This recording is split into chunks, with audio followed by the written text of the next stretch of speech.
এটা দেব মটর, এখানে আছে পেঁয়াজ কুচি, এখানে টমাটার, এখানে ধনিয়া পাতা, আর এই মাংস।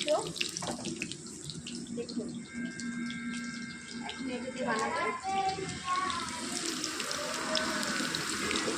দেখুন গাইস, আলু ভাজি হচ্ছে, পরে এই মাংস দেব, তারপরে এটা এটা এটা সব দেবো, আর এই মটরটাও দেবো, আর এই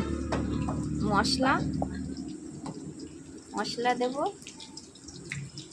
আপনারা বানাতে চাইলে আমার মতো বানাতে পারেন।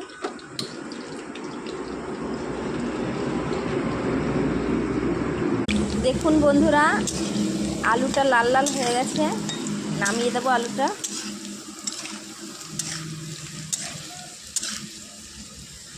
দেখুন লাল লাল হয়ে গেছে, নামিয়ে দেবো আলুটা। এরপরে দিয়ে দেবো পেঁয়াজ কুচি, দেবো একটু জিরে,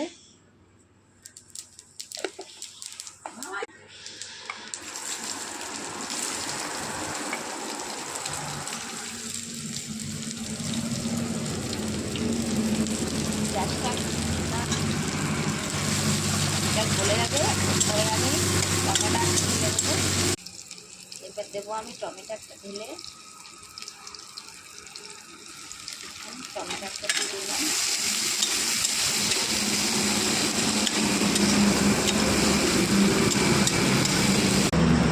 দেখুন পেঁয়াজ এখন ভাজা হয়ে গেছে, পেঁয়াজ কুচি। এখন আমি এটা ঢেলে দেব মশলার মধ্যে দিয়ে দিলাম। মশলাটা যখন একটু লাল লাল হয়ে যাবে, তখন মাংসটার মধ্যে ঢেলে দেব। দেখুন মশলা ভাজা হচ্ছে, মশলাটা হয়ে যাবে।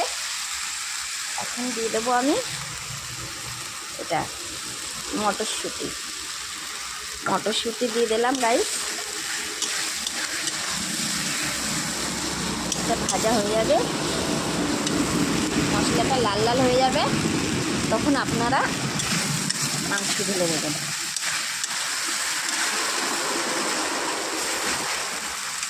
দেখুন বন্ধুরা, এখন মাংসটা আমি এর মধ্যে দিয়ে দেবো। মাংসটা দিয়ে দিলাম।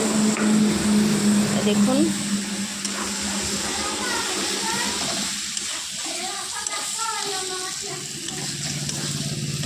মাংসটা দিয়ে দিলাম।